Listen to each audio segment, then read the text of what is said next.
prase. Ovo je moj mali brat George. Ovo je mama prase. Ovo je tata prase. Peppa prase. Noćne životinje. Peppa i George će prespavati kod bake i deke. Deko, šta radiš? Vreme je za spavanje. Nemoj da se brineš, Peppa. Idem samo do bašte da pokupim puževe. Zašto? Deka uopšte ne voli puževe zato što jedu njegovo povrće. A najbolje vreme da ih nađeš je noću uz lampu.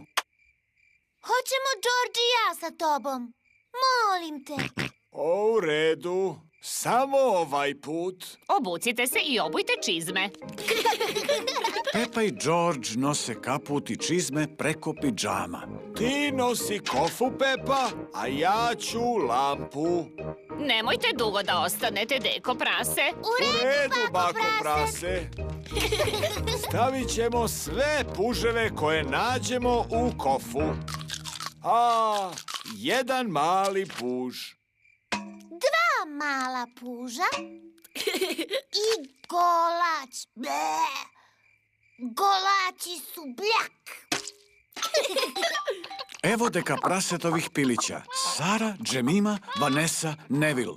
Zdravo, pilići. Moram da stavim piliće u krevet. Laku noć, pilići. Laku noć, pilići. Laku noć.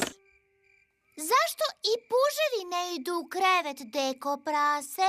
Zato što ostaju budni i jedu mi povrće. Neke životinje jedu danju, kao moji pilići. A neke životinje jedu noću, kao, gospodine lisac. Zdravo, deka prase. Stavljate piliće u krevet, vidim? O, da. Udobno im je u kokošinjcu. Vrlo dobro. Pa, odoh ja. Laku noć. Laku noć.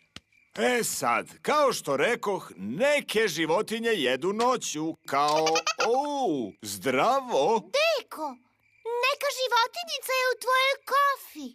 Haha, da, to je mali jež. Ježevi vole da jedu puževe. Zdravo, ježu. Sklupčao se kao loptica.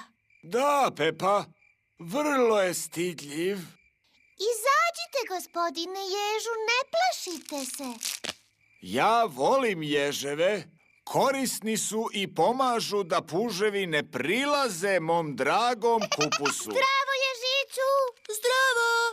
Da li ima još noćnih životinja, deko? Da, tu su i moljci. Izgledaju kao leptiri. Leptiri koji izlaze noću. Njih privlači svetlo. Kada se ugasi, oni odu. Kada se upali, oni opet dođu.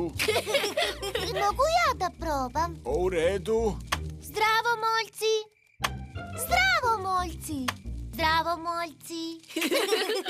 Kada je svetlo ugašeno, možemo da vidimo i malene noćne životinje. Gde? Pogledajte u nebo. Je to zvezda padalica? Ne, to je svitac. Da li se zapalio? O, ne, Peppa. Ima stomak koji svetli. Wow! A da li ima velikih životinja u bašti, deko? Ne. Šta je to? Velika noćna životinja. To je baka prase.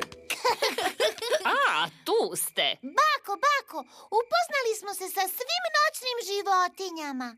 Divno. Ali sada je vreme da im poželite laku noć.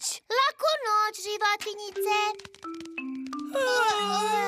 Odavno je trebalo da ste u krevetu, prasići. Da, bako prase. Laku noć, mališani.